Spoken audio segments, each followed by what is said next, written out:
What is going on, everybody, man? King Recon here for part 2 of that Monogatari greatness. And to start off this portion of the journey, we're going to be watching Hanamonogatari, which from what I saw is 5 episodes, and it's going to be covering some Kanbaru Suruga awesome sauce, man. I've been waiting to see more of her.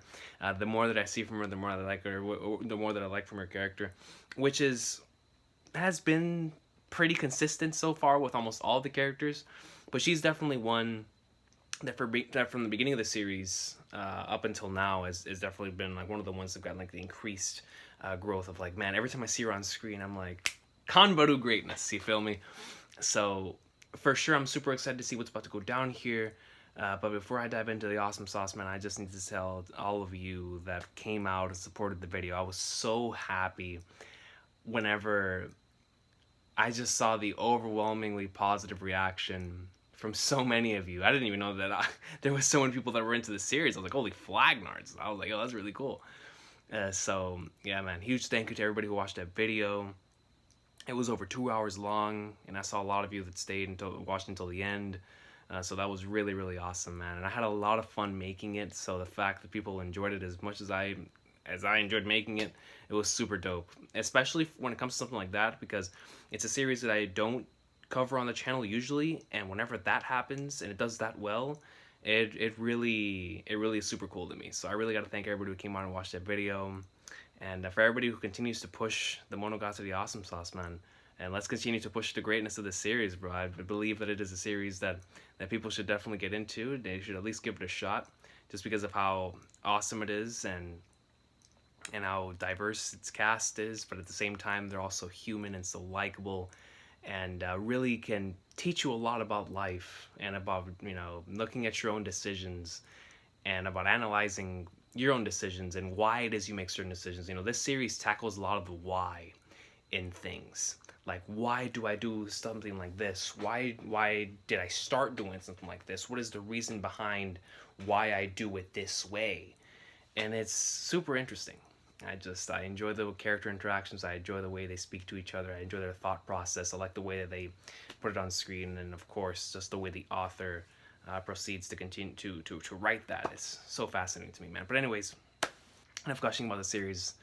The thank you to every single last one of you who watched the video, because we're gonna continue with the awesome sauce, man. We're gonna do another one.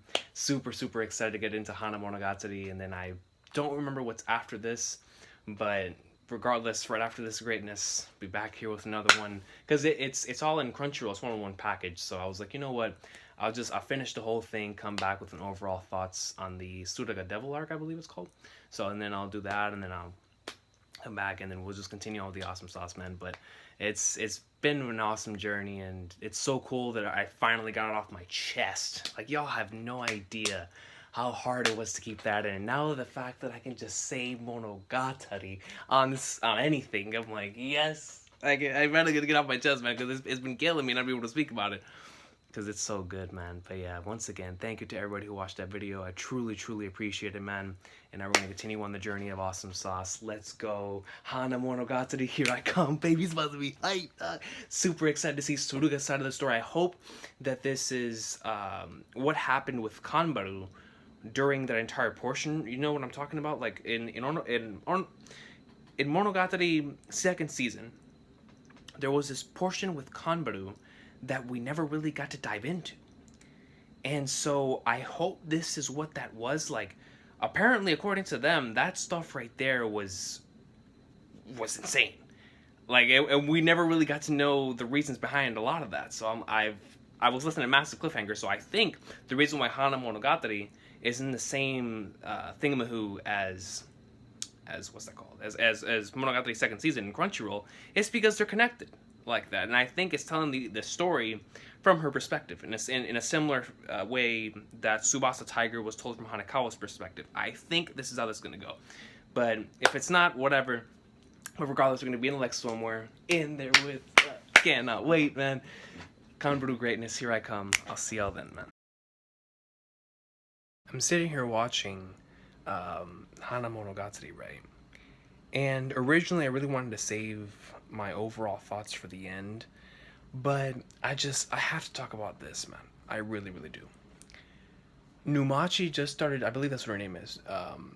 Numachi just started talking to, or she spent like an entire episode and a half talking to Kanbaru right here, and I had to pause right after she went over her backstory and how she acquired the devil's leg, and of course we know she got the arm from Kanbaru.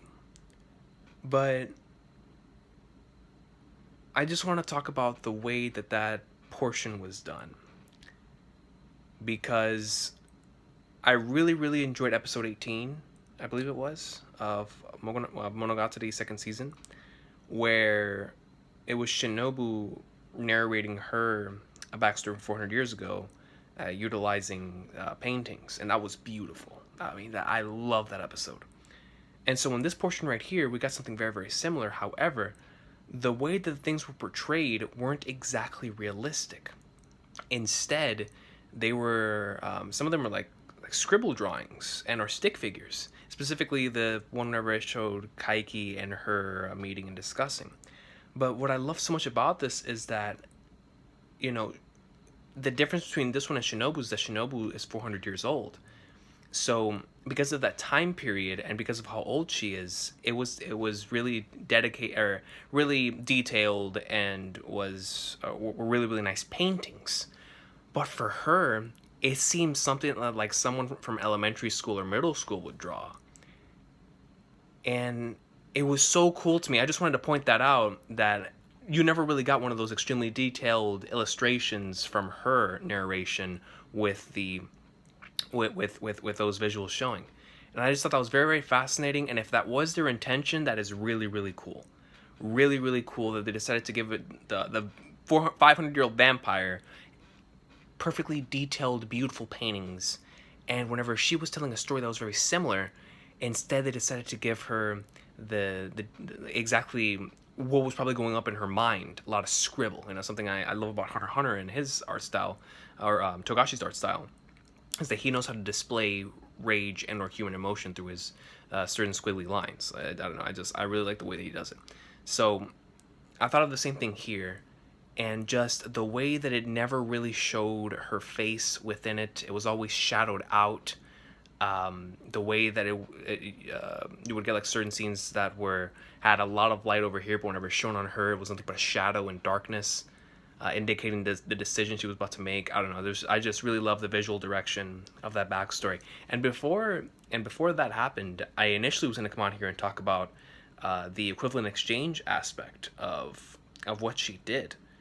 You know, because I hadn't really thought about what Kanbaru did as equivalent exchange until I saw what Numachi had done. And then I really started thinking about it.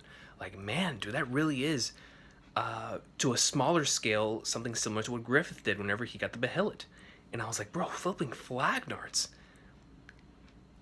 And I don't know, man, Numachi's such a fascinating character. And I'm going to continue this episode here in a sec. I really wanted to get my thoughts out there on the visual direction of that flashback. And then the conversation between Kaiki and Kanbaru earlier on. I wrote some notes down on that, but that was great. That was absolutely fantastic. Talking about the different perspectives that everyone has on a certain person, and how in your perspective, no one will ever have the same, or because of everyone's different perspectives, no one ever has the same personality all the time. And I was like, yo, that's very fascinating. I never thought about it that way. And then there was another one that I know I wrote down that I wanted to talk about, but I don't remember right now, because like I said, I just finished Numachi narrating her backstory, and I hope that's her name. I hope I'm not butchering her name, because like I said, I was just so, I was in such awe of the visual direction of her flashback whenever she was narrating over it. Not only did it remind me of Shinobu's, but it was her own, with her own flavor, her own style on it, and the way that the shading was done. To always have a shout out on her, showcasing that what the decision she was about to make. It was, I don't know, I liked it. I liked it a lot. I liked the way that it was illustrated, because it really did seem like it was coming from a person of her age's mind, specifically, a very confused, or at least at the time, a very confused mind, which was that particular portion. Whenever she was talking about how confused she was, and how she was doing certain things in order to get her own way and whatnot. So she was still trying to figure everything out. And so I don't know. I enjoy that portion so much, and the way that it was illustrated really brought forth the emotion that she was telling, and it brought even more power to the narration than there already was, because just the narration with just her talking was enough. But no, they went far and beyond for that flashback, and I really appreciated that. So I wanted to come on here and talk about that, man. Hanamonogatari greatness is continuing the awesome sauce, man. Shout out to my girl Kanbaru though, bro. I'll be back after I finish it, maybe, unless something's gold again, and I gotta come on here and get it off my chest. But I'll see y'all then, man.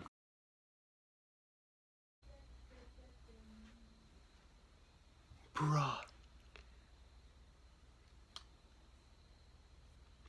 I'm legit shook. Like, I didn't expect Karin called Kanbaru and said it's impossible you could have met Numachi because she killed herself 3 years ago. I was like, no. I knew that the entire thing felt off.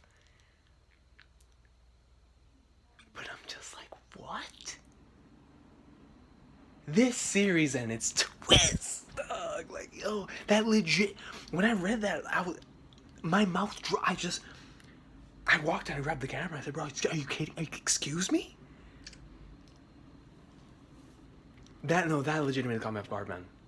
That was the last thing I was expecting. I thought we were going to head towards some sort of resolution with both characters there at the end, especially since they were rivals. And I love stories about rivals because of that very reason. But no, that's not the case. That's crazy, man. Wow, man.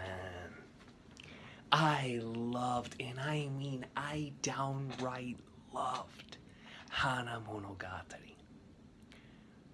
Parts 3 through 5 of this saga were downright phenomenal, man.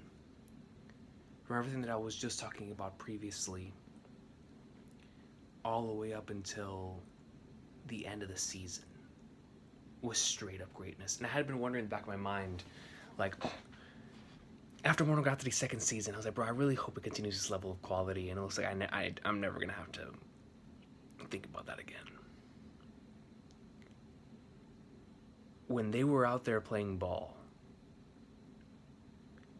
and it was getting super emotional, and the visuals began to change, and Kanbaru realizes that she's about to have to face her, even though she doesn't know that she's already dead.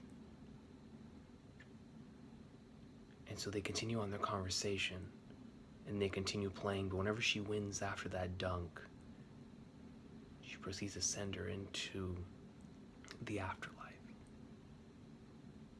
after having finally lost. And that entire I want to rewatch the entire scene so bad, bro, with the that basketball game was so good. But when they talked about how they envied each other on the court because one knew team basketball, one knew how to rely on others, and in turn they relied on her, and the other never knew team basketball, so tried to do everything on her by herself. And they envied each other because of that. I mean, Kanbaru even said it, like she was jealous of the fact that Nu was able to take upon her entire team on her own on the defensive end, and that's what made her admire her level of play. And I was like, bro, you can apply that to our lives, man. You really can. And that's what I love so much about this series and the way that it does this type of stuff. With everything that they've brought about, with jealousy being a theme in this arc, misery, how we attempt to deal with our problems, with how time solves all problems being a big thing, how running away from your problems, with Kanbaru, directly after she finds out that she isn't actually alive, she attempts to run away literally from the problem, but instead, or not necessarily running away from the problem, but running until collapse. And that's when we see Araragi. Bro, when I saw Araragi, look, rocking the post time skip design, longer hair, I was rocking the jacket, I was like, all right. And he's got a whip. Araragi was out here rocking the whip. I was like, nah, man, nah, this is, I love it. I love it so much. But their conversation in that car, that is one of my favorite scenes in the entire series. Araragi was spitting facts like he was Gintoki. That entire scene right there elevated Araragi and for me. It did. And I continue to say it every single season, but he does. He's just such a GOAT. Yo, the entire conversation starting off with Kanbaru trying to remember who she is. You know, like, what is like me? And then Araragi reminds her in the way that only Araragi can. And I love how whenever they go throughout that entire tunnel in the car, it's Kanbaru thinking about everything from who this person thinks about me, or what this person thinks about me, or what this person has said about me, or what everybody said about me, and that has thus created this alternate personality. I don't even know who I am anymore. And then whenever they leave the tunnel, is when Araragi says, to hell and screw all of that, bruh. You do you. You do what you wanna do. That entire conversation about her attempting to find herself, and Araragi saying, stop relying on others' opinions, man. And you know, if that is you, if you like to follow others' opinions, go. But at the end of the day, you make that decision on what you're gonna do. Be yourself and be proud of who you are. And that was so beautiful. And I loved how immediately she got back up, saw the sunlight out now. She said, all right. That was, dude. Araragi straight up, I mean, that was straight out of Gintoki's textbook. Straight out of the Gintoki textbook, man. When I tell you I love that scene. And the music, the OST that was playing in the background, I need that OST playing in my day-to-day life. Ooh, that OST was hitting home, son. Hitting home. And then the end sequence, when he gets to her house, and they proceed to talk about it even more, and go in, and then he does his normal shtick, man. Araragi's an awesome character. He really, really is. And I've come to appreciate Kanbaru so much, man. And at the end of the episode, whenever she decides to put it once again in his hands, you know, I want you to be the one to cut my hair. And they're having that conversation. The moment that he starts snipping away and cutting her hair, you know, he tells her that, you know, if you were to talk to anybody about this, a lot of people will tell you that you either made the wrong decision or the right decision. But at the end of the day, you did neither. You didn't make the right decision or the wrong decision. It's all about being young. And you can take that statement and say, you know, that's so factual. Because when you're young, you're just trying to discover. And honestly, being young applies to finding out about life as it hits you. Never truly knowing about this thing called life and this journey called life. You know, you're just trying to figure it out. And so you move step by step, doing what you need to do to continue moving forward, and what you believe is what's going to allow you to do that. By staying true to yourself. And I thought the way they ended this entire arc with that was super beautiful. Super beautiful. There was a lot of incredible conversations, a lot of incredible pieces of dialogues. I mean, the visuals were out of this world as they usually are. But in this particular season, the interactions between Nu and Kanbaru and their conversations, and then Araragi and Kanbaru, and just the dialogue that was being spit. I mean, Araragi was spitting straight fire, man. Straight fire. I mean, my guy was out here. You could have been bumping to a beat to what he was saying. You'd be getting crunk, man, getting straight hype. Because what he was spitting was just hit the soul, man. Like, I already want to go back and rewatch that scene so much. Because you know what, man? We've all had those type of situations that Kanbaru was in at that point in time.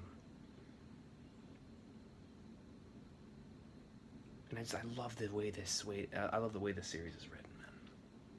I really do. I mean, truly, truly, truly, truly do. Because it's one thing to be in awe of the writing. You know, admiration is usually the furthest thing from understanding, as Eisen once said. But it's one thing to understand that what you're seeing is greatness. It's one thing to understand that what you're seeing is great. But it's another thing whenever you feel it. Because on one hand, you know, there's a lot of great things out there. There are a lot of well-written paragraphs. You know, there's a lot of essays that you submitted back in high school, college, middle school, whatever. And your teacher gave you a 5 or A plus, S, whatever rank it goes. Did that teacher feel anything whenever she read it? Maybe. We'll never know. But to me, it should never be about that. You know, the well-written stuff comes after. The number one thing you should prioritize is evoking some sort of emotion out of your audience. And what Monogatari does is it invokes emotion out of your audience through its writing. And that's what makes it so great.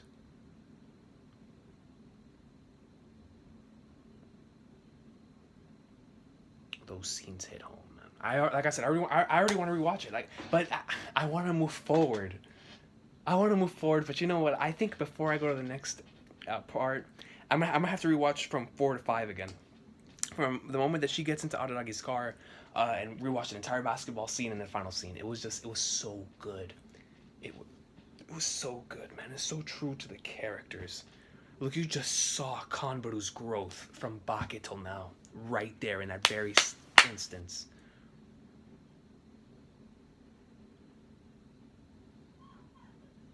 It was so good, man. Hanamonogatari greatness. Most certainly, I have to rewatch it. I was gonna say I can't wait until I get to the next part, but I gotta rewatch this last couple episodes. They're really good. But yeah, man, that basketball scene and then the scene with,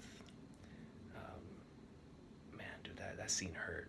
It was really well done too. Whenever Nudis appeared, because you had Kanbaru looking up, and you know she was spitting some fire, and when she looked back down, all that was left was the parts that Numachi had collected.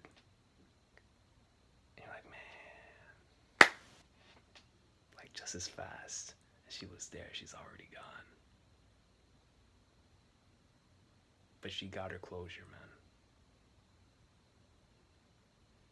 Hanamonogatari was amazing. I loved it. I truly did. Like I said, I gotta go back and rewatch it. I do. Like, this season was so good that up until right now, I had forgotten that there was a conversation with Ogi in the beginning, which was what I was looking forward to the most coming into the season, was Kanbaru and Ogi, and what would happen there, because there was some build-up happening there, and we never even touched upon that. I don't even care. I don't even care, because what we got out of it was fantastic. Araragi, man, that dude spits fire. Like, he's up there now with Gintoki and a few others in the land of individuals that just spit straight fire. And what I mean by that is, it's fire that hits you right in the soul, man. It lights you up. It excites you. It reminds you why you're passionate about this medium, because it can leave an impact on you, man. Araragi is the main character, bro. You see the impact he has on individuals, man. But anyways, I hope everybody has an awesome sauce of a day. There was a few other things I wanted to talk about, but my mind just, I'm attempting to process all of this, and just, there's so much going on in there, and I want to go back and watch it again. I do. It's just, it was so much greatness that my mind is just going like this. It's so good. But anyways, I'm going to rewatch a little bit of this, and then onward to the next portion of that Monogatari awesome sauce, man. Tsukimonogatari greatness, man. I knew I was going to like this from the moment that I started it, and I saw that in the thumbnail was that Ononoki awesome sauce, and I didn't think that I was going to like this character any more than I already did, but I kind of also had a feeling inside my heart. I was like, I think I'm gonna end up like her boy before by the time this ends. And oh boy, man. Yeah. Peace. Yo, out of all the characters in the series, I think the one at this point in time that I find myself the most entertained by whenever somebody else is having a conversation and I'm waiting to see what I'm just waiting to see what Ononoki's doing while these two are having a serious conversation. There was this one particular moment in time whenever Araragi and Ogi were having a conversation. And Ogi is a character that fascinates me to no end. I think Ogi is one of the most fascinating characters I've ever seen. I have ever seen.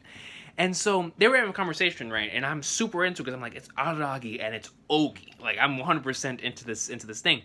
And of course, between the conversation, you have Ononoki out here creating a snowman.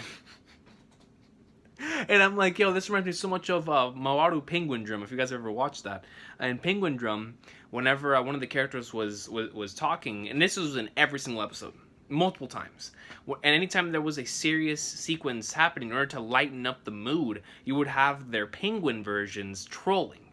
And that was always something really cool to keep your eyes on screen and to also keep the lighthearted tone. And that was something that was used very well here in Tsukimonogatari, because during many different pretty intense situations, you had Ononoki either trolling, doing her peace. I remember there was this one scene where her head, she was like bent like this, and you had Kagenui like just spitting some straight up fire. But then you look back again to Ononoki, she's still like this, holding the peace sign. I'm like, what a goat, yo.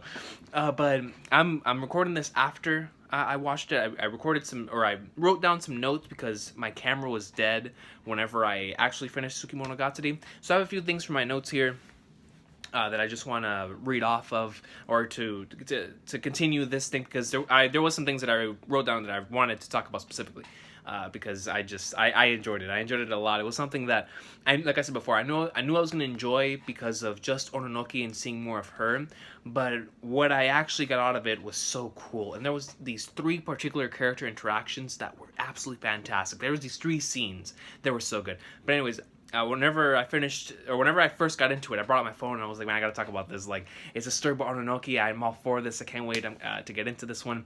And then so right here in my notes, I'm basically I'm here talking about the 3 particular scenes. So the very first scene is the one between Kagenui and Shinobu, the one that I want to talk about. This is one of those scenes, the one that I was just alluding to with whenever Ononoki was trolling and doing the peace, her body's half like this. Next time you see her, she's like juggling. Every single time you looked back to Ononoki, she was doing something completely different. Unless it was like really serious, and she was just standing there, and that's when you knew that the topic that they were discussing was actually something extremely serious. But the reason why I want to talk about Kagenui and Shinobu is because this was a perfect example of how to set up an intense moment through just dialogue.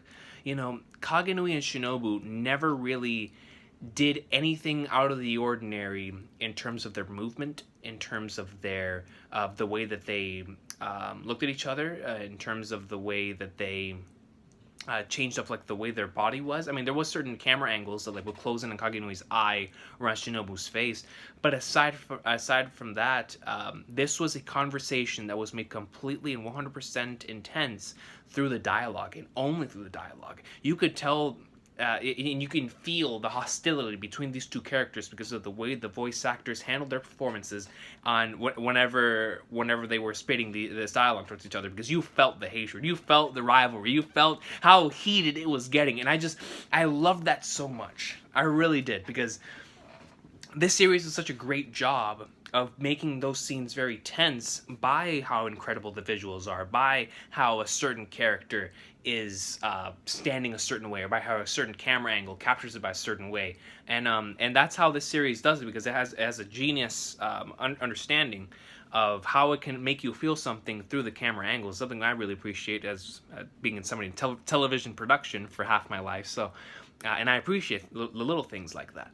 And so whenever I saw a scene that didn't heavily rely on that, and instead relied specifically on the dialogue to raise the intensity between these 2 characters, it reminded me a lot of what I appreciated from the end of the original Bakemonogatari, which had the scene with Kaiki Senju Gahara along with Araragi, that they were just sitting still, but what made it so intense was the dialogue that they kept spitting back and forth, and that's something that this series does very, very well. But when it came to Kagenui and Shinobu, because we knew the history behind them, I was just so interested in seeing what they were actually going to say, and that's why that particular portion was awesome. Once again, another scene that I really wanted to talk about, Araragi and Ogi, man. Ogi, bro. Ogi.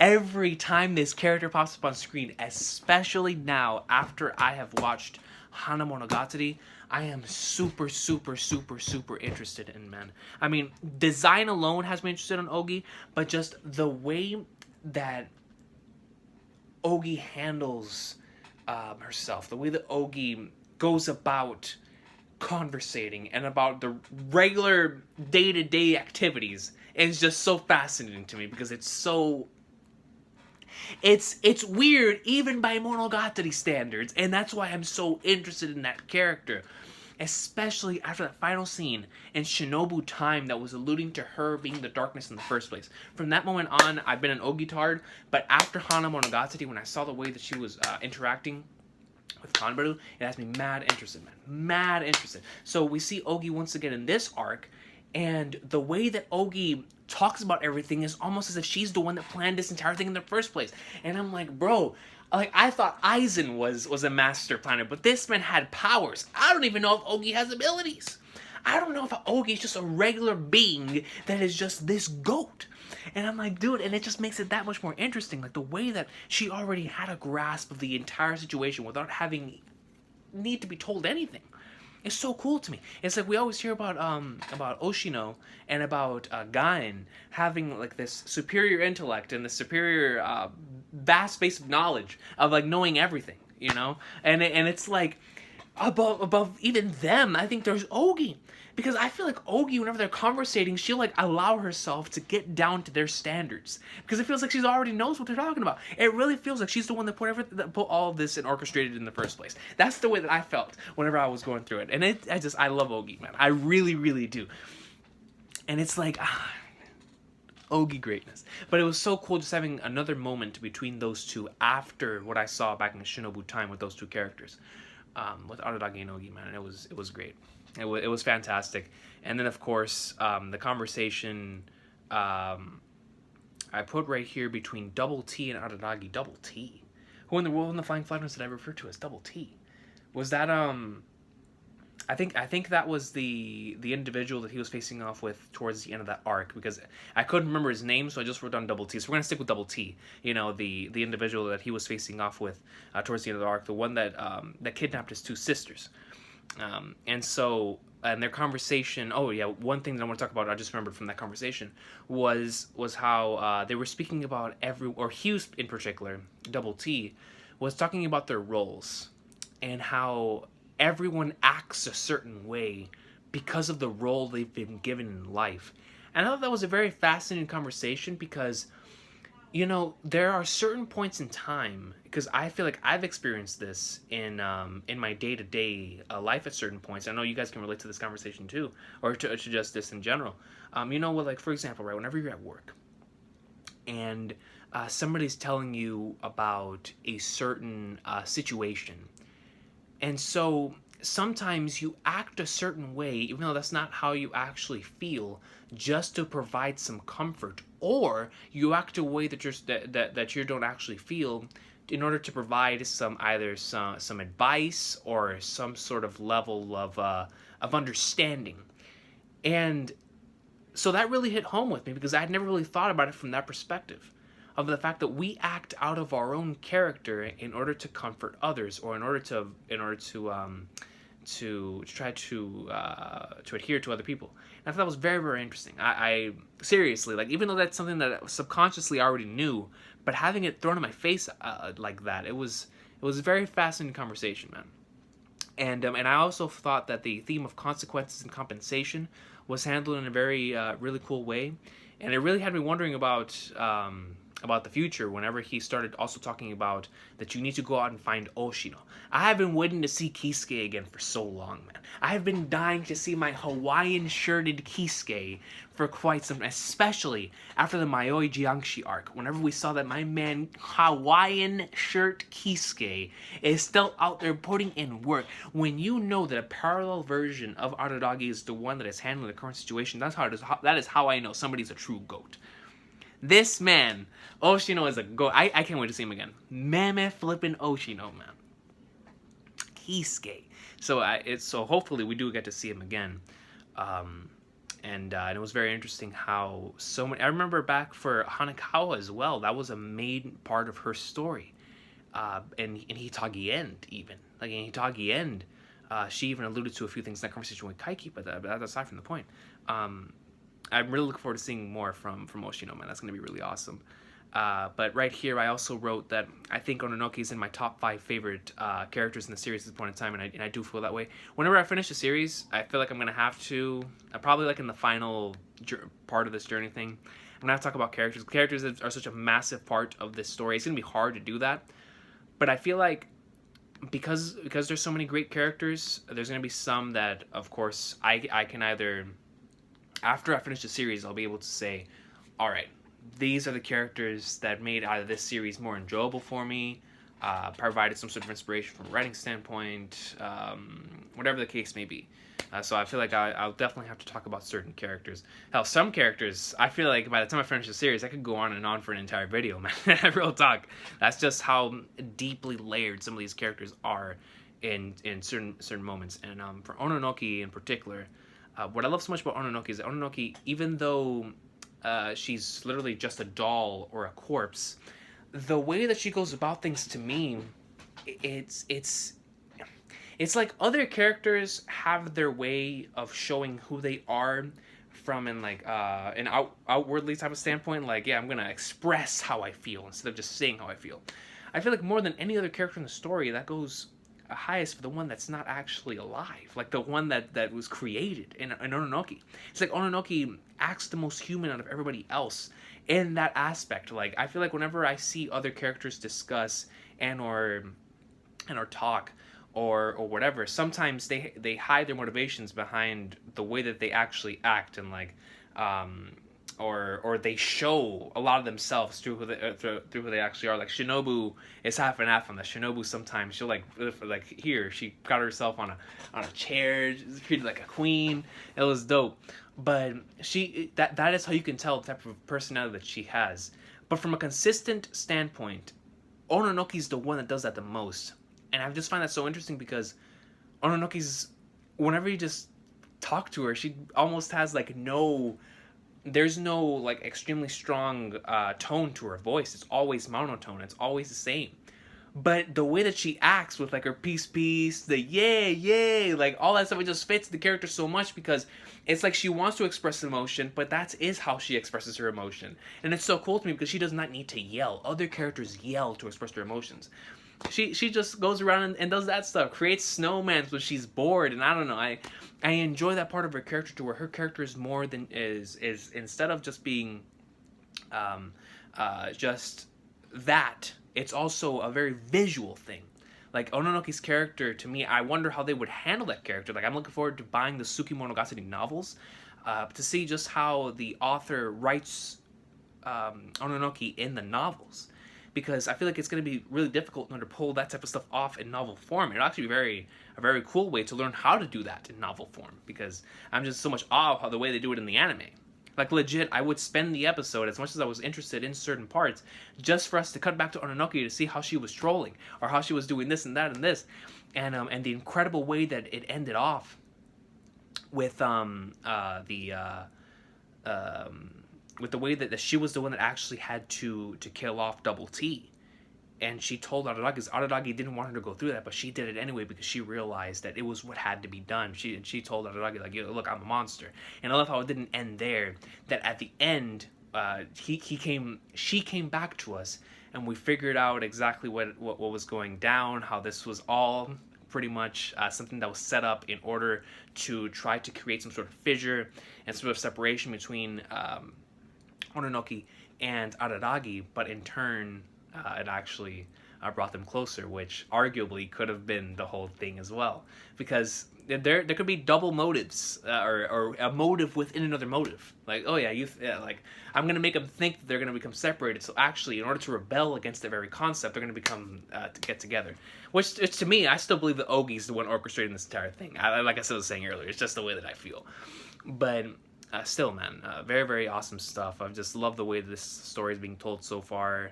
We're getting every single time that we focus on a character and have like them. Every time I see them in the thumbnail for a story, I'm like, all right, I'm gonna end up liking this character more after this arc, and that's how it has been. Literally, every time a character has another arc to themselves, I end up liking them even more.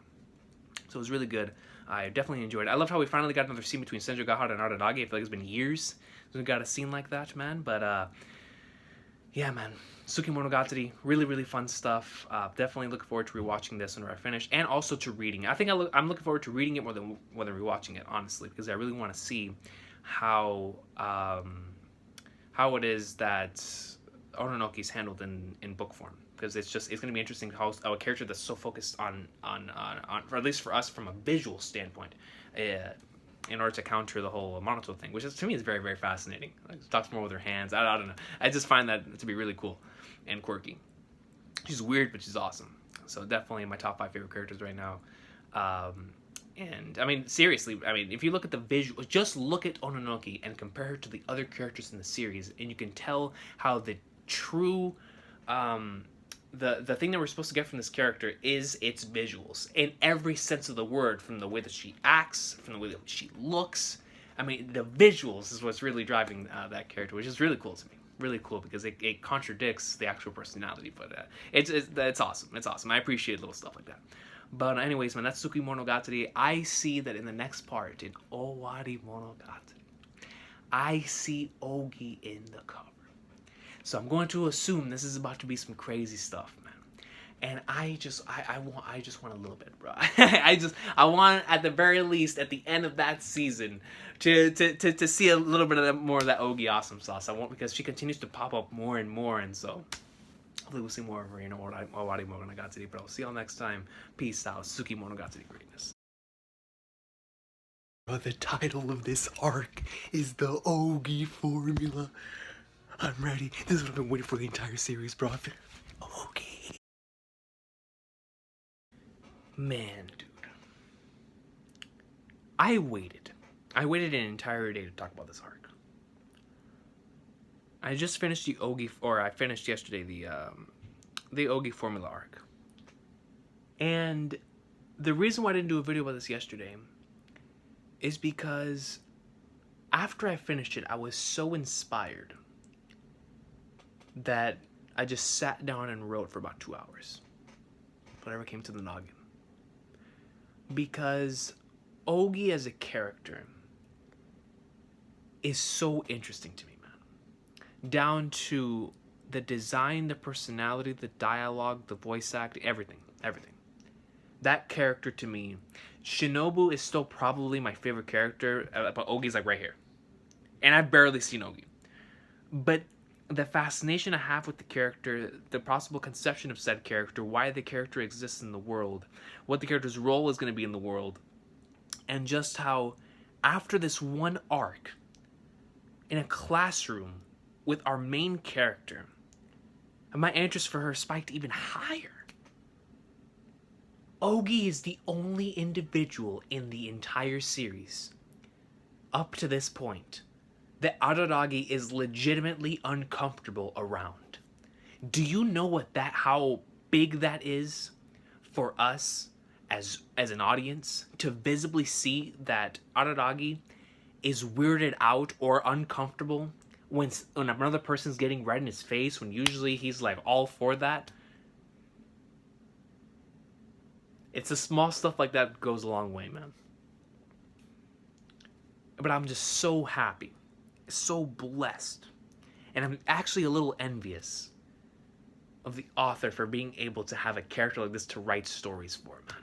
Because what an awesome character. You create so many unique and interesting situations for. Ogi. I'm an Ogi tard at this point, man. I really, really am. Listen, I love me some Araragi, bro. I mean, my man be spitting fire, be spitting the hard facts, be going in. But yo, right now, the way that I'm looking at it, the way that I feel inside, the two characters that if I were in the author's role, the two characters I would love to write the most about right now would be Shinobu and Ogi. I mean, Ogi. Oh, Ogi! What an incredible experience, man. The visual direction and the shot selection for this arc, the different type of angles that we got, that just made it more and more uncomfortable, yet such a satisfying experience to see. Both in the flashback and in real, but most of all in real time. In real time. The concept of being stuck in the classroom and having to come up and solve the mystery. But within that mystery, you get to find out a little bit of the origins of Araragi and how he became the character that he actually is now was so awesome. And the fact that he was telling all of this to Ogi, of all people, was even better. And how Ogi pretty much, based on the evidence gathered within that flashback, was able to come up with who in the world was the culprit, to me was absolutely brilliant. I was like, yo, Ogi, you are a goat. You are a true goat. Dog.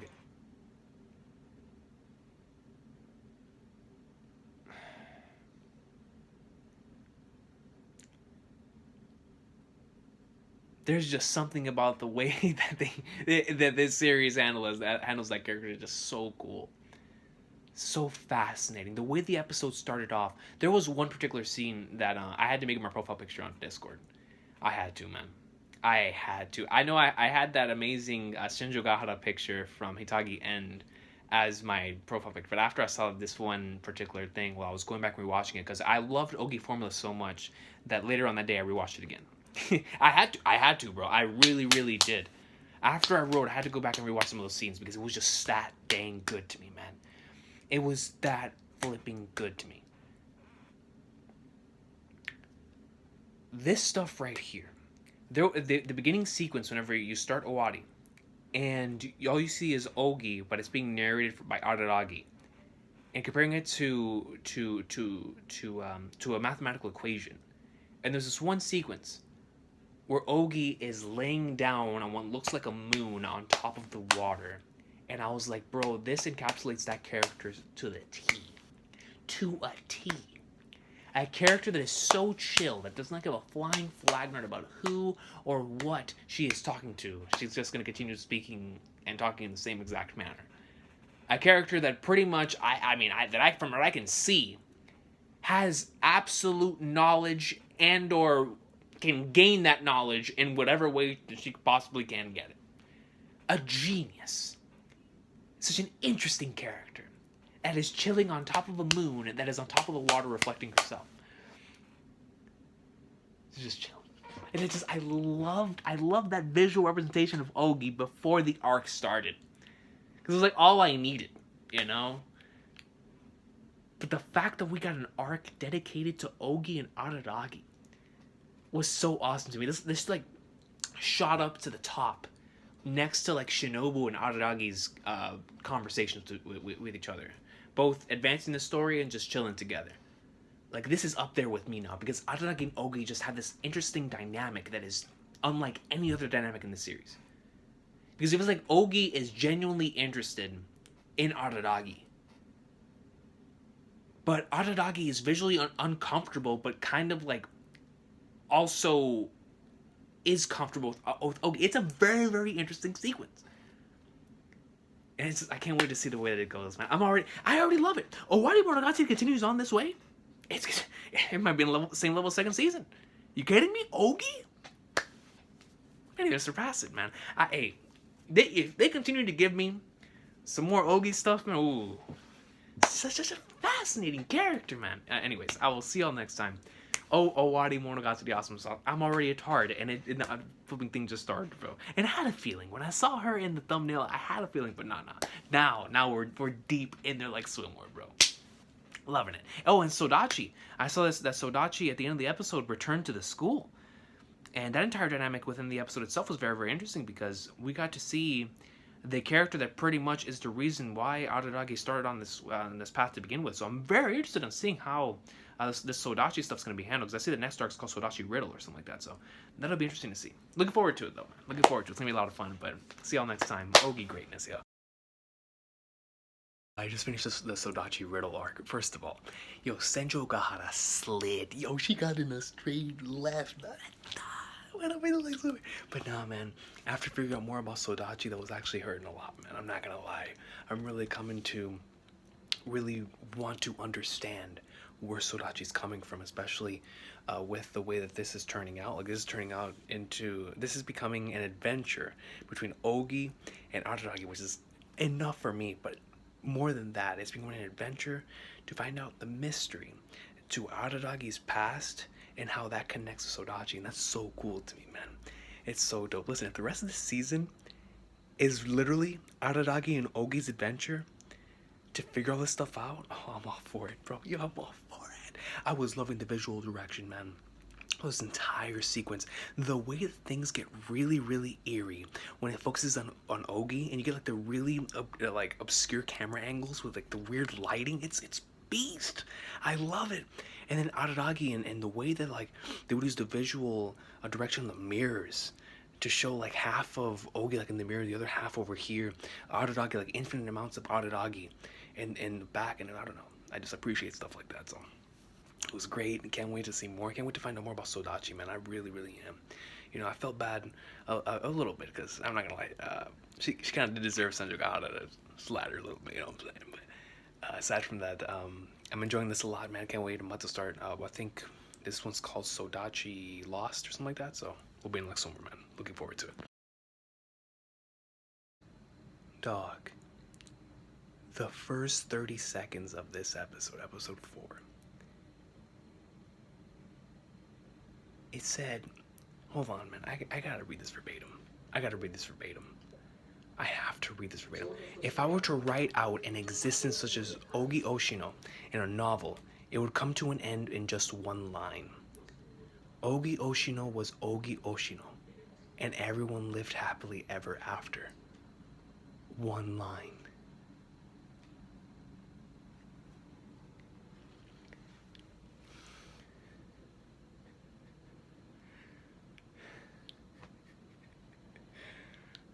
Bruh, when I read that, I had to go back to see whether I'd actually read that. And then I played it, and I grabbed the camera, and I was like, hold on, bro. And let me see this one more time. If I were to write about this character in a novel, it would end in just one line. Ogi Oshino was Ogi Oshino, and everyone lived happily ever after. She is who she is. She is herself. Like, there's no explanation here.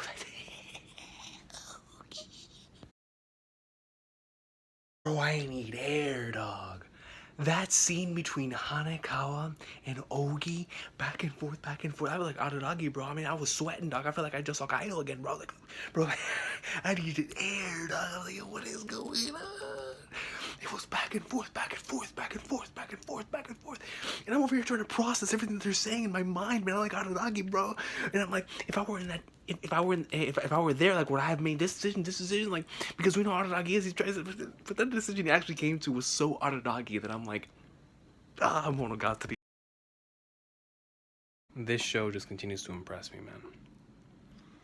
I just finished episode 5, Sodachi Lost Part 2. And man, dude,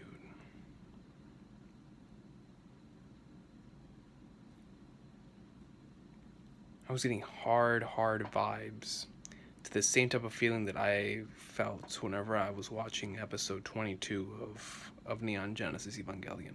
One of my favorite episodes of that show. And this episode, man, you felt every word, bro.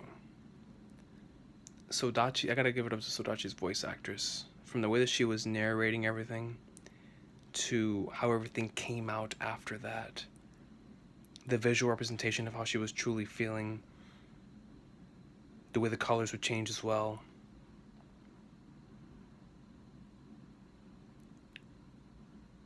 But at the end of the day, I'm so happy that it was Araragi and Hanekawa that was there. Because even though they didn't go through the exact same thing, at the very least, Hanekawa is able to somewhat relate. Because she also went through a family issue, as did Senjugahara. And I'm so glad that Hanekawa was the one to really step up there and really put her foot down and say what she said. And then Araragi came in and said what he said. And it wasn't the perfect thing to say from either of the two, but I felt like it was the thing that needed to be said, especially to a former friend. You know what I'm saying? Because in a situation like that,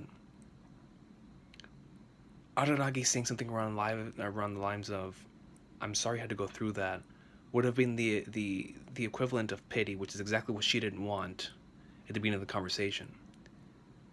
So I love how they still treated her as an equal there at the very end, which is why she then asked the request of them to go out and find her mother. I mean, the atmosphere of this episode, man, like I said, this series continues to impress me in the way that it handles things, man. What a fantastic episode. And I'm going to assume, I think there has to be a part 3, because there's no way it ends right there. But that was phenomenal, man. That was a great episode. That was a 100% Monogatari level episode, man. Owarimonogatari greatness, man. What an episode. I've really got to put some thought into it, but I think that's a top 3 arc for me so far in the series. Sodachi Lost. It was so beautiful from beginning to end. Shout out to Oikura Sodachi, man. Shout out to her, man. Shout out to Araragi, bro, for what he did, man, for manning up and really going about that. And I just love how this series connects, man, to everything. You know, now Hanekawa's heading off on her trip, which of course we later on come back and see in Hitagi end of what's going on with Kaiki and how she was going around trying to find Oshino. You know, and then of course with Ogi searching for a lost girl who we know is Mayoi. I just love how the series continues to connect like that, man. But overall, in just this story arc, in the way that, I mean, Araragi had an amazing quote, bro. It was something along the lines of, "Happiness isn't a race." That was beautiful, man. And how he proceeded to go have that one-on-one with her in what he also called like a study session. Going back, of course, to the very beginning, whenever they used to have their own study sessions. And just bringing the whole thing full circle, man. And of course, ending it off with the envelope, too, that started this whole mess in the first place. That was nice, man. And the fact that we don't know what was in the envelope, to me, is even better. Instead, we were asked the question, what do you think was written? That scene earlier in the episode, whenever it was like hint, and you actually find out like the truth, that was handled super well, because I was sitting there trying to figure out the truth myself, and by the time that like the 8th hint had hit, I was like, okay, no, I know what happened now. I know what happened. I was like Araragi, bro. I was like, enough, man. I know. I understand, dog. But man, this was a Monogatari level Monogatari arc, man. This was phenomenal. This was an arc unique to this series that was so beautiful, man.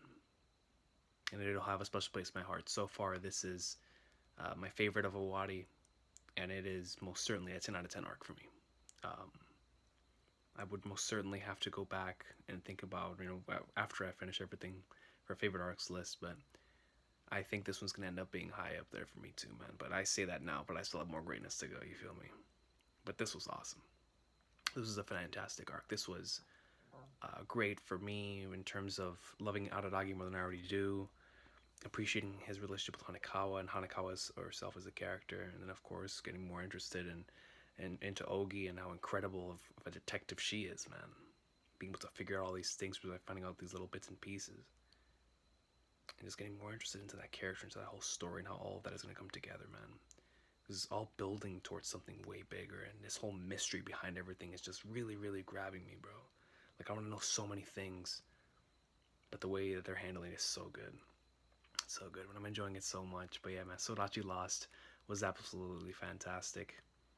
But I just want to repeat that thing that Araragi said again, man. Happiness isn't a race, bro. That was beautiful, dog. Onward to the next one, man. I'm addicted. Owarimonogatari greatness, yo.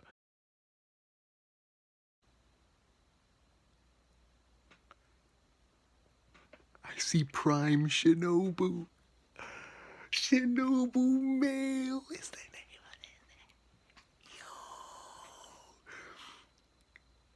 Yo. Ragi's like, there's one more story that we need to talk about before the end. Bro, that gave me chills.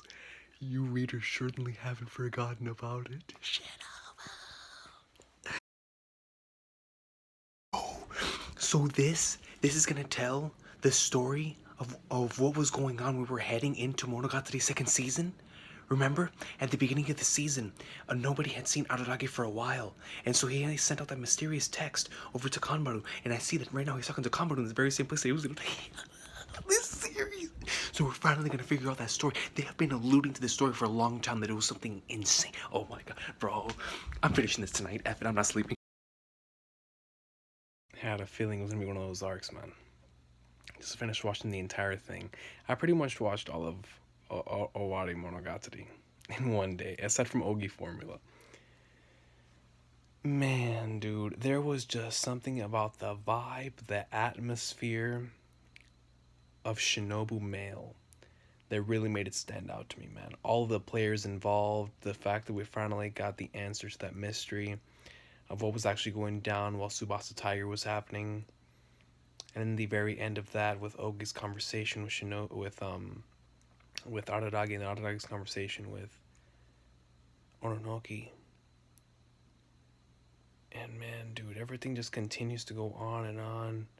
I mean, now I'm interested in what's gonna happen with Gain and, you know, the two blades that were originally brought up back in Shinobu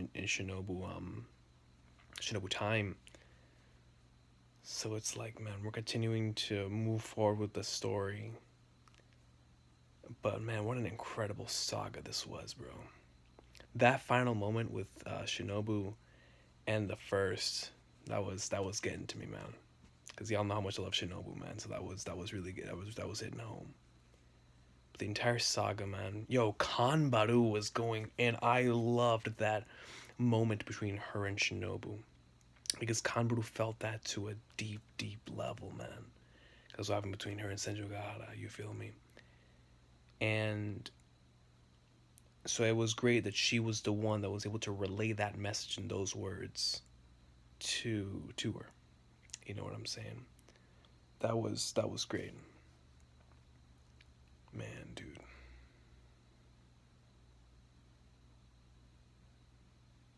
What a saga.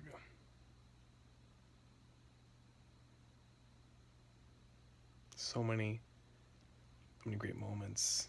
So many explanations. Like, I feel like I already want to go back and rewatch it for several different reasons. Like I said, like the overall vibe of the arc, the atmosphere. It reminded me like of like a Gintama Sirius arc. Like when I read a Gintama Sirius arc, like the vibe and atmosphere is different, sort of, than other arcs. But this one just had like a different vibe to it. Maybe it is because of all the players that were in here. We got to see Mr. Episode again. I can't even remember the last time we saw him, man. I think that was, like I said, I can't even remember. I think it was in that arc, in that Shinobu Time arc. I don't even remember. Which is crazy that they became relevant again in the Shinobu Male arc. I guess all the Shinobu arcs have some extremely important plot details. But, yeah, man. Great stuff with Kanbaru. I'm getting more into kiss flipping shot, bro, in that entire story. Gain is becoming more and more interesting by the day. But the simple fact that Ogi, like we saw there at the end, has pretty much already figured it out to be as awesome. Seeing Araragi's side of the entirety of Tsubasa Tiger was also really nice. And that conversation that he had with Senjogahara was hitting home. I love their relationship. So when they had that conversation, man, That was really nice. That was beautiful. That was really really beautiful. Like that was words. Senju Hada's words to him like solidified his confidence and his determination as he headed into that duel, man. And man, just the way that everything tied together, the little meeting with him in the first in the bookstore. I didn't expect that episode to end that way, man. It was just nonstop tension. I couldn't stop watching. Like I said before, so much great information on Oshino, on Kaiki, Gain, the reason why all of them originally came here 15 years ago, the reason why all these operations started coming up here in the first place in this town, that it wasn't all just by coincidence. It just meant so many great things, man. I already want to go back and rewatch this, but at this point, I want to find out more, bro. I want to find out more. And the simple fact that next on my watch list, on my order, is Kizumonogatari, man. The movies. I've been dying to watch these films, and they're next, bro.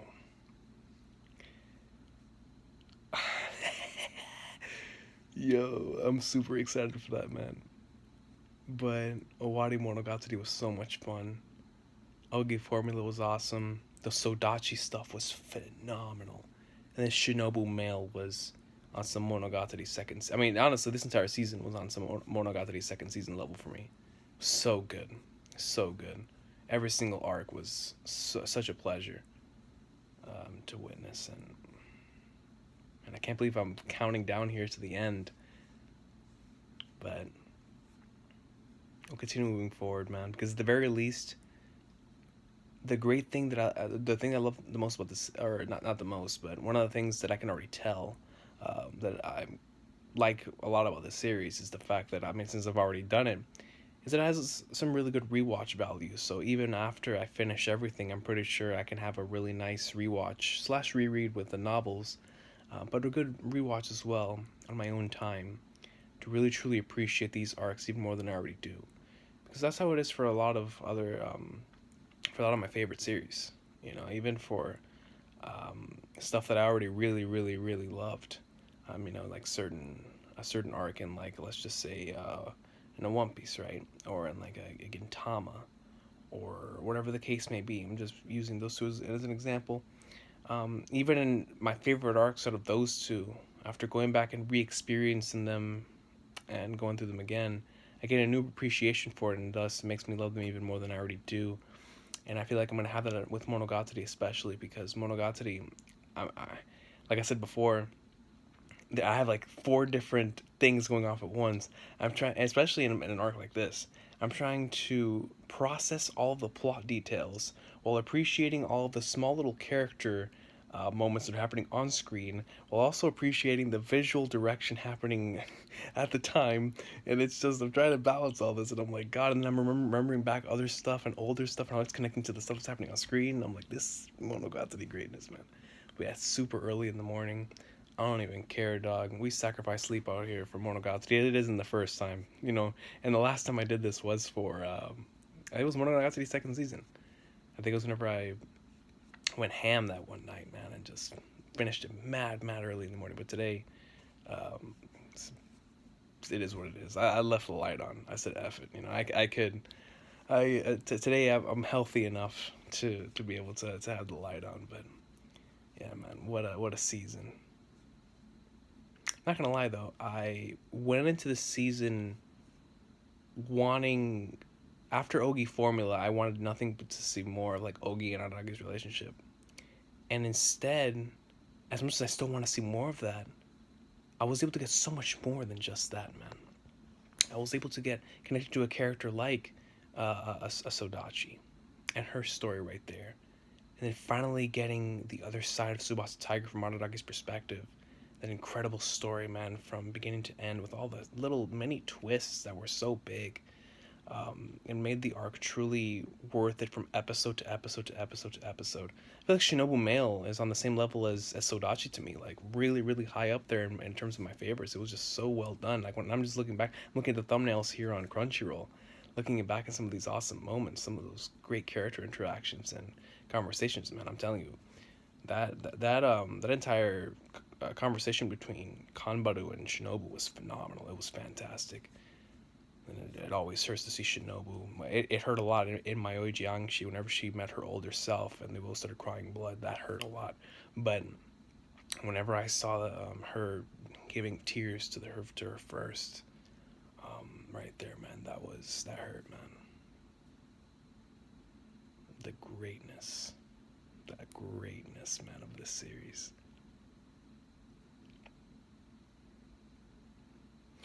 There was two things, now I'm looking back on it, that they were talking about that I think is going to allude to future plot stuff. One of them was that Gain thing with the two swords.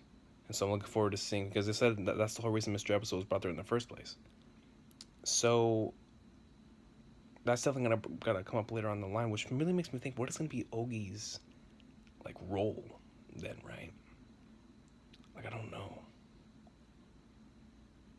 It's gonna be mad interesting. And then on the other one, I remembered that apparently Araragi made a deal with Gain about something relating to Mayoi. And I was like, what the flying fighters are they talking about? So, I don't know, maybe I misunderstood that. Like I said, I was trying to pay attention to so many things at once. But regardless, another fantastic season of this series. Up next is Kizu, and I'm really, really looking forward to it, man. I'm gonna go catch some sleep, but I hope all of you have an awesome sauce of a day, man. Tomorrow, when I get everything I need to get done, I'm definitely watching that first movie, and I cannot wait to dive into, because I think it's 3, if I'm not mistaken. That's what it says on my thing. I think it's 3. And I remember I was talking to Araragi about this too. I think it's 3 movies, all 90 minutes. I think, if I'm not mistaken, which is fantastic for me, man. Love me some trilogies. And it's a Monogatari trilogy. Ooh, we're in like summer, baby. So I'm looking forward to it, man. But I'll see y'all next time. Peace out. Hopefully, after I finish Kizumonogatari, I'll be able to go back to that store and buy the Kizumonogatari light novel. So we'll see how that goes. But yeah, man, y'all have a good one. Peace out. Owarimonogatari, absolutely awesome. Definitely, probably right now my favorite next to second season. It was just absolutely fantastic and finding out so many great things. All these seasons have provided so many fun and rewatchable stories, man. But we're gonna continue. I had mad chills whenever I watched the opening for the season for the first time. Love the aesthetic, by the way, of the opening. And at the end, whenever you reach the title screen, it says Monogatari final season. Final season. I was like, no, the final season. You feel me? So, but anyways, y'all have a good one, man. Peace out. Bruh, I am mind blown, man. From a visual standpoint, an audio standpoint, the content that's going down on screen, the origins of this beloved story, seeing how far, and since I watched this after so many different seasons, seeing how much Araragi has grown since then, and how much Oshino has impacted. But speaking of Oshino,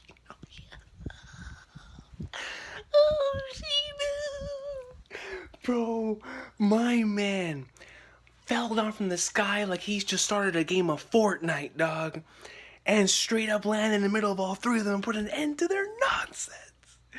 And then proceeds to take over the entire situation and take Shinobu back, take Araragi back, and now we're seeing the origins of their relationship as well, man. So it was so dope, man. I love this. Some of my favorite stuff in all of storytelling are prologues. Really well done prologues. Metal Gear Solid 3 Snake Eater is a perfect example of that. But Yakuza 0, one that I played earlier this year, just seeing how things came to be is always extremely interesting. And I love whenever it's done right. And I can already tell that this is going to end up being really high up there for me. If I'm already really, really enjoying it, and we haven't even, we've just setting up, you feel me? But just the way that, even though the anime does a phenomenal job of constantly keeping your attention, it has an incredible way of of keeping the situation at hand really visually interesting with different shots, and the way that it does the little things popping up on screen with the characters' thoughts and whatnot. Like the anime is very consistent with that, and we see that again with the movie. But the thing that I'm really impressed with the movie so far is how fluid the animation is, man.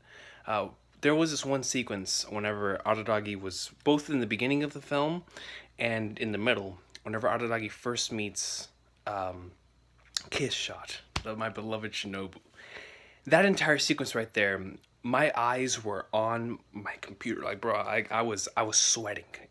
I was sweating, and that's with all the knowledge that I know. And I was still sweating, man. Just the way that scene was built up was so beautiful, because Araragi, he looks down and he sees this pool of blood, and he goes and keeps running, and the music gets louder and louder, and it gets more and more uncomfortable. When it finally gets there, and the yelling, the crying from Shinobu, and then it turns into a baby's cry, and I'm like, bro, what is this? What is this atmosphere, dog? Like, this is mad spooky and extremely interesting, and you know, the tension is high. It's high.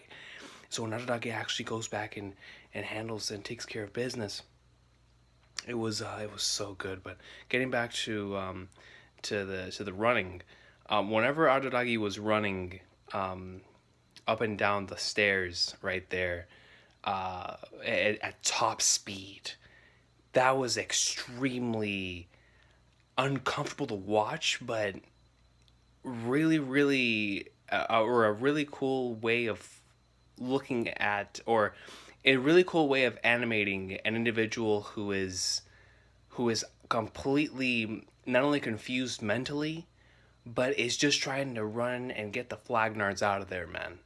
I mean, you truly saw this man was hauling ass. That's what that was. My man was out there hauling butt, straight up getting flying flagnards out of there, and you felt that through the animation. I thought that was really cool. The sequence whenever Shinobu jumped out of the building in order to save Araragi whenever he was on fire, that was also really well done as well. But a lot of like the shots earlier on, the sequence with Araragi and Hanekawa was really well shot, man. I really enjoyed that sequence with both those characters. That was just a really well done scene, not only to figure out the origins between Hanekawa and Araragi's character, which in and of itself is really cool, but the way that I was shot was absolutely fantastic. But y'all know, with the journey so far, I continue to touch upon one of my favorite aspects of Monogatari has been the relationship between Shinobu and Araragi, and seeing the origins here and seeing what truly took place before Bakemonogatari. I'm loving it. I'm really am. I'm loving it so much. Seeing where Mr. Episode came from, and then two other dudes. I think I heard the name Guillotine Cutter before, but I don't remember hearing the first guy's name. So I'm interested in seeing more from those individuals there. But, man, dude, Kizumonogatari, bro. Oh my god, man. And the soundtracks, bro. I mean, not only just the soundtracks that I heard, but the audio design. Like, just the overall audio that you're hearing. The way the atmosphere is set up through the audio. So it's like not only just the visuals that are keeping you in there and making the scene interesting, but also the audio, bro. And I'm like, taking full advantage, man, of every possible thing to make the scene work, bro. Like, that's what was really killing me and really had me sweating during a lot of these scenes, was the combination of both of those two, man. It was just great stuff, and I'm enjoying it so much. Like, I can just tell that this is on a movie budget with just how well done it's been so far. And I'm looking forward to seeing how parts 1 and 2, or 2 and 3 are, bro. You feel me? But yeah, man, super dope stuff. Once again, just seeing the origins of all these characters, seeing Araragi's growth, man, and how these things have changed. Because during the Sodachi arc in Owarimonogatari, and throughout the entire thing, but mainly during that arc, we were able to figure out more about Araragi and who he was before a certain point. And it was interesting on seeing, because I sort of had forgotten that at the beginning of the series, Araragi really wasn't, he really didn't have many friends, you know. And whenever we touch upon this here, especially after all the information that I know going through this journey, through all these seasons, it's amazing for me to see how these small interactions between Hanekawa and him, and Shinobu and him, and I think even Oshino and him eventually, because we know how much that's impacted him now, and how much he's changed, and how much confidence he's gained talking to other people. But the small interactions with just Hanekawa talking to him, him gaining a friend in Hanekawa, and then gaining a friend in a cold-blooded vampire that he saved, and just their relationship is so awesome, man, with Shinobu and Araragi. But seeing the origins of that and how that leads into who Araragi is today, and then also with Oshino, just you can see already the beginnings of who Araragi will become thanks to all of these characters, and it's so cool because I'm looking forward to seeing how Araragi is at the end of this season, because even though he truly didn't become the Araragi that we know now, I mean, he continues to have his little moments of growth every now and then. But I remember at the end of Bakemonogatari, after Oshino left, and then we popped back into the new season in Nisei, that's whenever we really got to see Araragi handling stuff by himself. And he, even though he still relied on others, he no longer had Oshino to rely on all the time. So, yeah, man, I love prologue arcs like this, and my goodness, man, it was so good.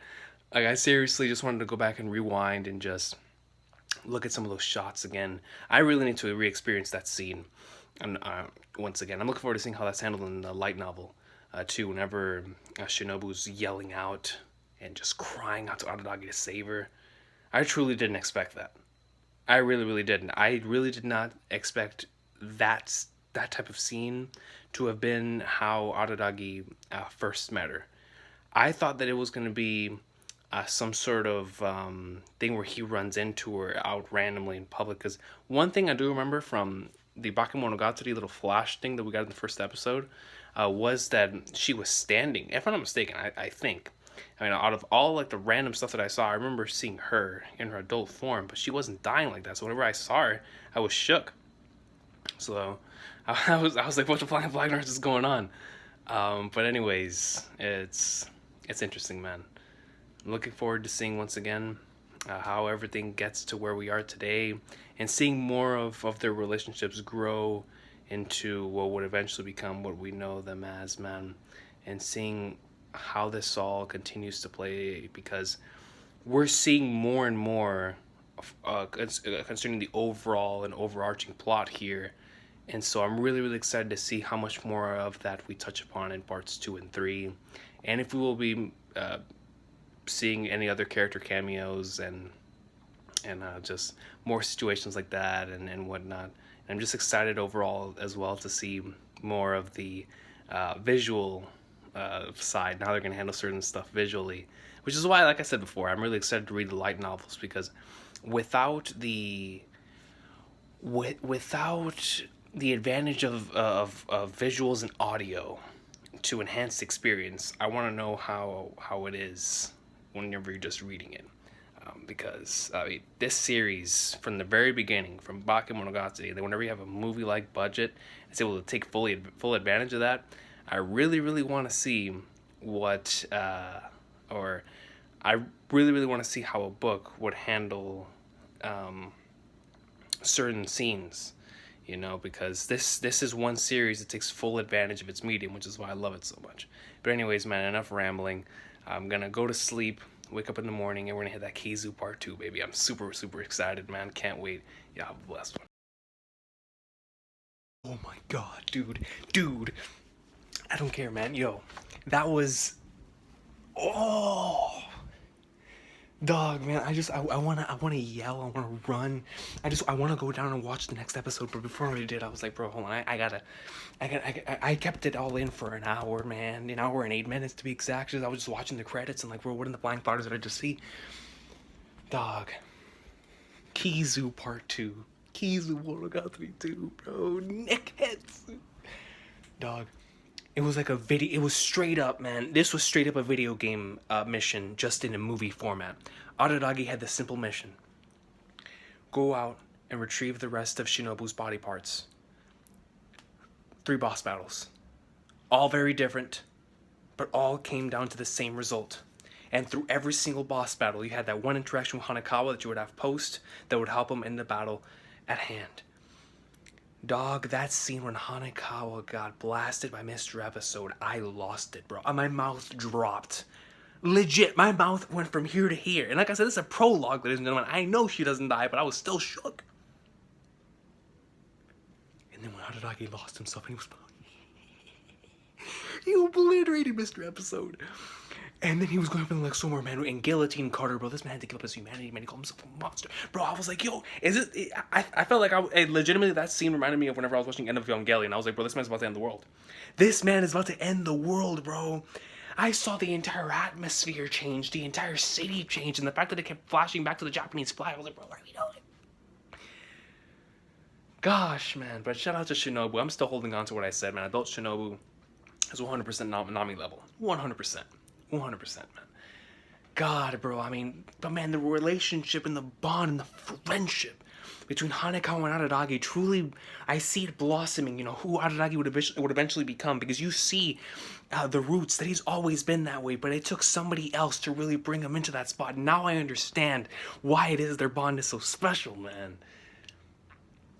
Gosh, but then Oshino said that he messed up, bro, and the movie ends like that, bro. It's like, and why is it always a second movie and something that always ends like this, man? It's like this for every single 2. Metal Gear Solid 2, Modern Warfare 2, Black Ops 2. I mean, like 2. It's always the sequels. It's always Evangelion 2.0. Like, bro, why is it always the second one, man? Empire Strikes Back. Thank God that I'm able to binge these. Because if I would have had to wait for number 3, I mean, I would have read the light novels. I would have said, Evan. I would have said, screw it. I would have started learning Japanese just to learn, just like that. And literally, this is a damn prologue. This is a prologue. We know what happens, but we don't know what happens. I don't even know, bro. Evan, bro, I gotta watch it. I gotta watch it. Dude, I gotta watch the next episode, man. The movie. Man, dude, but those scenes with Araragi were insane. I mean, my guy lost it, bro. And you could tell just with the visuals on screen how far he had lost it. But man, those scenes with Hanekawa were so beautiful. So beautiful, man. And Hanekawa was spitting some stuff that I could really relate to, dog. So some similar stuff to what Jing said at the end of Hunter x Hunter. You know, and it was beautiful. And it was really, really hitting home for me, man.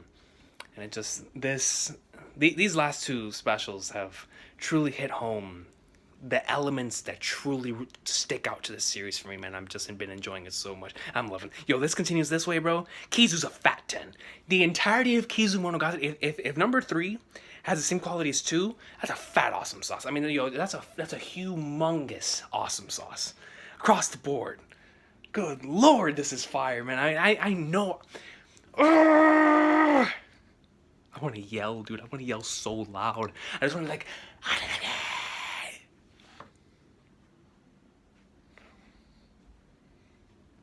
see where I'm wearing the Chicago Bulls, man? You want Jordan? Monogatari, baby. Let's get it.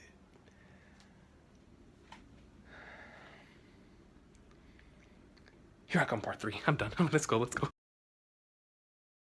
Man, bro. When you finish something like that, man,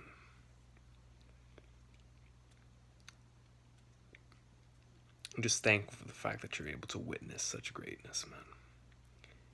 I had been waiting since the very beginning of the series, as I first started watching this, to find out how it is that Araragi became a vampire.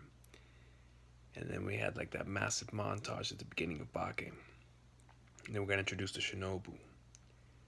And we got little bits and pieces now and then. But I always wondered why it is they never brought it up in flashback form, or just never talked about it outside of just Shinobu and him and Hanekawa.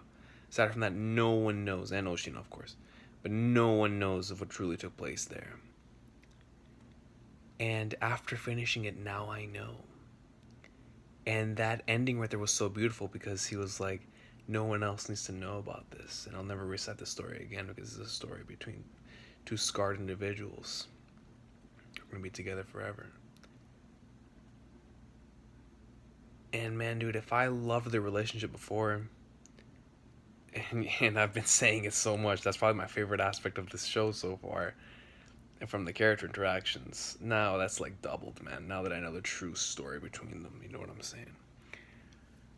The beginning of part 3, with them on top of the building, having a great time,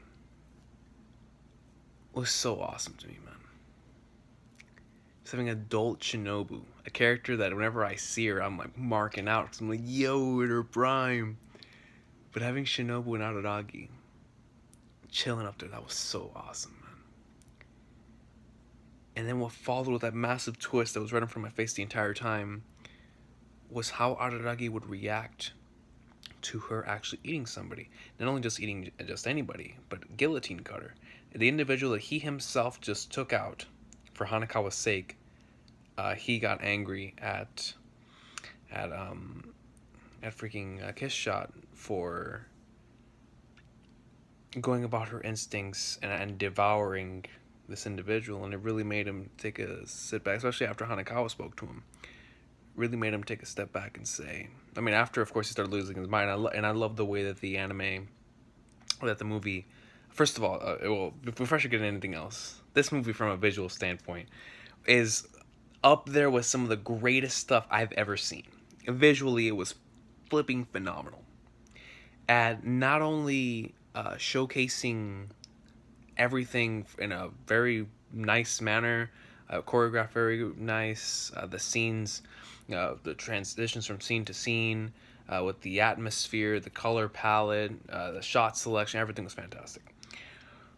But my favorite thing about the visuals in Kizu, so far, or I've already finished this, I can't say so far, but in just Kizu specifically, is how they were able to portray Araragi's emotions visually on screen, that you could just tell.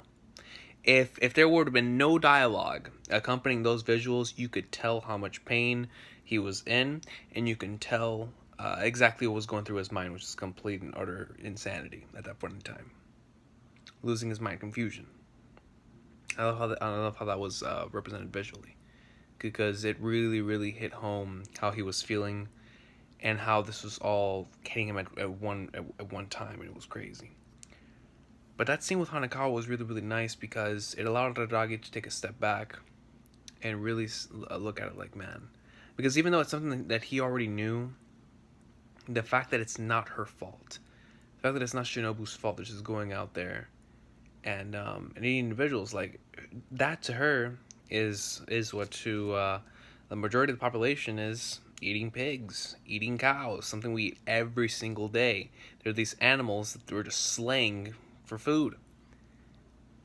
But one thing that I did not know, and this is what I love so much about their interaction whenever they actually got onto the battlefield between Shinobu and Araragi. I mean, that entire sequence was absolutely phenomenal. That entire sequence is some of my favorite stuff in the entire series so far. I mean, this entirety of Kizu is some of my favorite stuff in the series. I'm going to have to wait until I finish in order to actually say where I rank it, but for right now, without question, it's probably top 2, top 3. I mean, it was fun. It was absolutely phenomenal. It might even be number 1. It was just so good. I want to sit on it, though, for a little bit, because trying to digest all of that, man, and because of my bias to the relationship, I want to shoot it to number 1, but then I'm remembering all this other greatness that's happened in the series, and I'm like, I don't know, yo. But screw that. We'll have time for ranking everything after I catch up. Right now, I'm just gonna appreciate this awesome sauce, man. But I did not know that Shinobu was previously a human. That really, really caught me off guard. And I was like, man, I really want to know more about that. Because she says she doesn't remember anything from whenever she was a human. And man, dude, you know, because I know about the story of what happened to her first, thanks to me going through what I just went through at the end of Owarimonogatari with Shinobu male, and then of course for what I went through back in Shinobu time, and seeing the truth and seeing how she was impacted by that and was really, really hurt by that.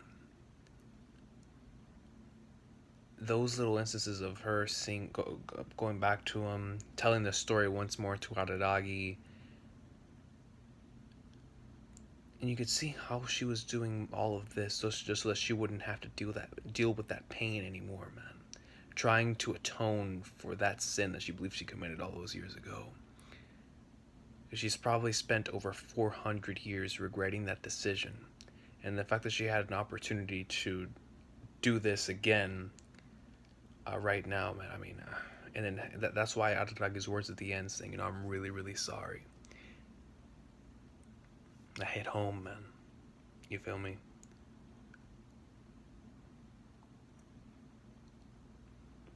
Because it's like there was no right or wrong decision, man. He did it honestly out of selfishness.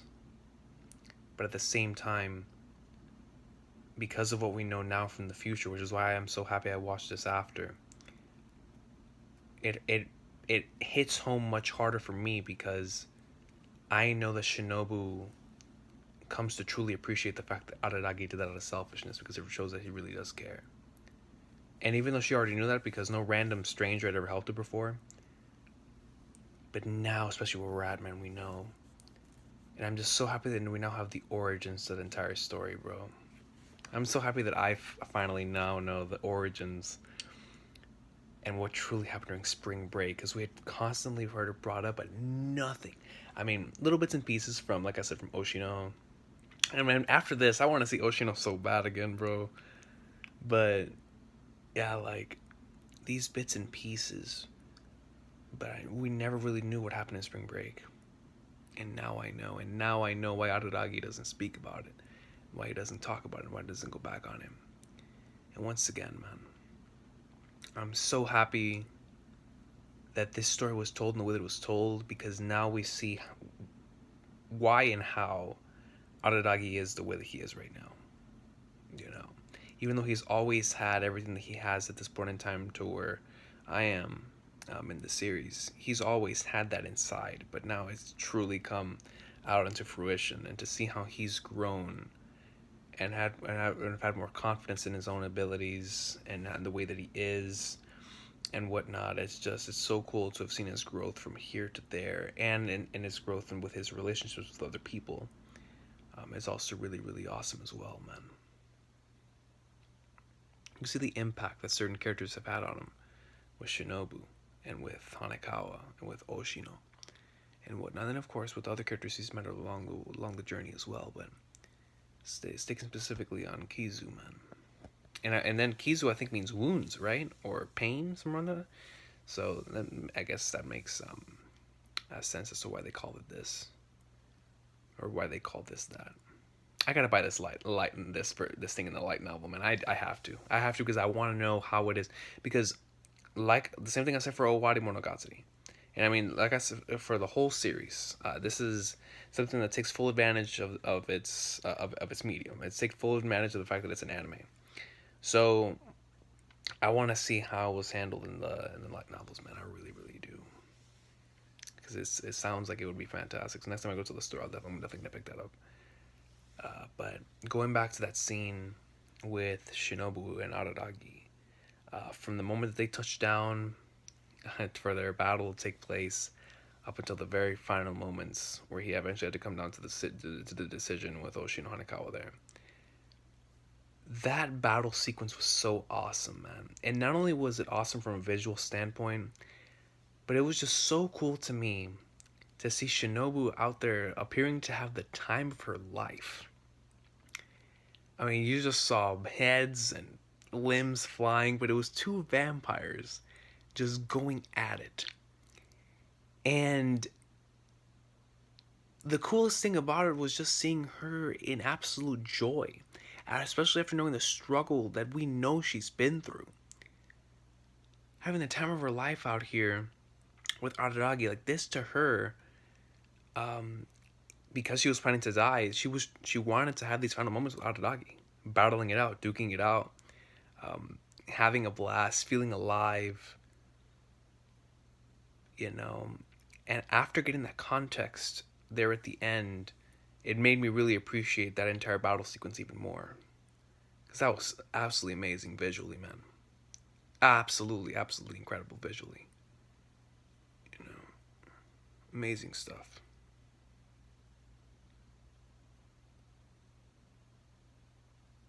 Freaking Oshino though, man. And like I wanted to know how it is that they came to be the way that they are, because we got bits and pieces when it comes to Shinobu and Araragi, and how it is that like Araragi is like a pseudo vampire, and how it is that Shinobu lost all of her abilities, and that was given to us here as well. You know, stopping right at the brink whenever she lost all her abilities, and then allowing her to suck his blood, and thus she has to live through him by continuing to gain nutrients through him. And just man, I really really love these three films, man. I really did. Visually, they were a masterpiece. By the heavens, man.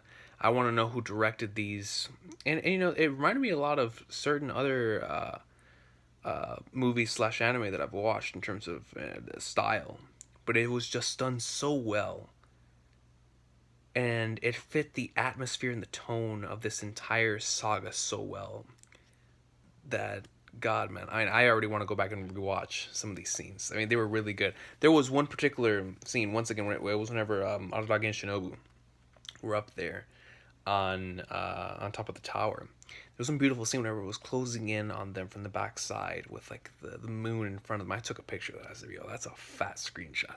That is a beautiful wallpaper worthy shot, man. There were so many of those. But the number one thing, man, if I can speak on anything from this ramble of mine, man, it's that if I loved Shinobu and Araragi's relationship before this trilogy, after this trilogy, it is 100% my favorite thing about Monogatari so far. From aside, just speaking on there's the certain things within the series itself and within the story, within the characters that I really really enjoy. That is probably my favorite interaction, my favorite relationship at this point in time. It's just it goes so deep, man, and it's something that hits home, especially whenever you know the truth. Excuse me. And why it is it means so much to both of them, and knowing how they were before they met each other. You know, like even though it ended satisfactory for both of them, it's kind of like they both ended up completing each other. And it's because they met each other that they were led down the current path that they currently are going through today. And I love it, man. Absolutely love it. Shinobu, Ogi was closing in. She really, really was after Owarimonogatari, but Shinobu was my favorite character, man. I know for right now, no doubt. Shinobu and Araragi. It's like those three in my head. And it's crazy because like there's all of these characters are so awesome. Like I love Hanakawa as well. And then of course Senjogahara and whatnot. Like there's so many awesome characters and Kambaru, but yeah, man, those three for right now, like in my head, and freaking Oshino's a beast, but yeah, those three in my head, man. Oshino for the possibilities for the future and her interactions with Araragi are very interesting, and then of course Shinobu, man.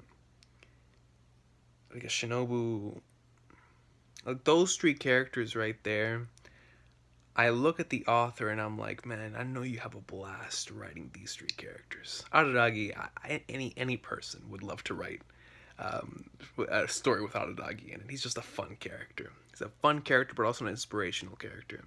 And that's the makings of an amazing MC. I've truly come to appreciate and love Araragi, man. The more and more I go through the series, which is why I would not doubt it by the end of the series he ends up being my favorite character, because that's usually how it goes with situations like these. So it's so awesome seeing his growth. But with Shinobu and Ogi, man, I mean, of course, I've barely gotten to see much from Ogi, but just from an interest standpoint with the future. And with Shinobu, what interested me was the past. But honestly, you know what's crazy? Is that after finishing Kizumonogatari, whereas I was extremely interested in Shinobu's past up until now, I still kind of am in terms of, what she was like before she became a vampire. But now instead of focusing on what happened in the past and what made this relationship so strong between her and Araragi, now I want to see what happens with Shinobu and Araragi in the future and how they will continue to grow together. which is wild to me because I never would have imagined that would be my takeaway from this amazing trilogy. Because now I truly want to see them and how they're going to be together for the rest of the series, and how are their stories going to go about, and their relationship going to continue to evolve, and when especially after Shinobu Male, being the last thing that I saw, that was huge. That was a massive arc for Shinobu. Freaking kiss shot, man. Heart under blade. Absolute greatness, man. What an amazing trilogy. And they just got better and better and better, man. On all fronts. It was such a fun time. So much greatness. All in one day. As most of these things have been. Well, actually, no. The second and third one were today. I think the first one, was that yesterday? I don't even know. Yeah, it's mad late. Now that I think about it, I watched them all on 3 different days, because I watched the second one earlier, and then I finished the third one, and right now it's super early in the morning. So yeah, man, always a fun time. We sacrifice sleep out here for Monogatari. We sacrifice sleep for the greatness. But yeah, man, such a fun trilogy. What an amazing last couple of seasons. It's been from Hana to Suki, to Owari, to and now Kizu and whatnot. A lot of amazing content. So many fun developments and interesting situations going on. And I just am super looking forward to what happens here in the finale, man. I think I'm going to go ahead and upload this first, and then have another video for the final part of the journey. Because I know after this, I think it's Koyomi Monogatari, I think is the name of it. And then there's like 2 more after that, if I'm not mistaken. But yeah, man. Kizu flipping Monogatari, bro. Like, as I sit here, I want to go back and rewatch that, man. I really do it. Like, as a Shinobu tard, I want to go back and just re-go through that again, because that was absolutely awesome. It was awesome, man. Like, I'm just remembering back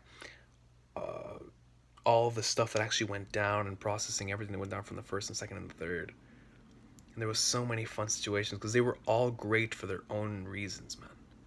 It's like all 3 films, even though they were part of one saga, they all had like a different act to the thing. It was literally like it was Act 1, Act 2, and Act 3.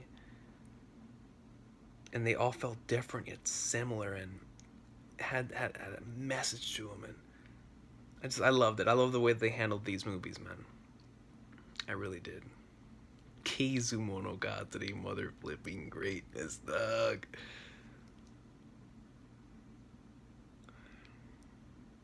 But yeah, man. I hope everybody has an awesome of a day. Thank y'all so much for watching, man. I really do appreciate y'all watching these super long journey videos. It literally is just me talking about it and rambling about this awesome sauce, man. So I really do appreciate anybody who takes the time to actually listen to my opinions and thoughts after witnessing greatness like this. But it's really cool that that y'all came out and supported in that last one, because then I was like, man, sometimes whenever I watch greatness like this, like, I really want to get some stuff off my chest, and I feel like with this journey I no longer have to hold it in. I could come on here and turn on the camera, and just everything that I have built up inside, I can release it and really talk about it here on the channel, which is really cool. And it's something I would love to continue doing, and I'm definitely gonna continue doing for the rest of the Monogatari series, man. But what an amazing last couple of seasons it's been. We're on the final stretch, man. I can't believe I'm almost caught up to this wonderful series. I'm gonna miss it whenever I finish it, but at the same time, whenever I do finish it, because the series has so much rewatch value, I'm gonna end up doing it and reading it through the light novels too.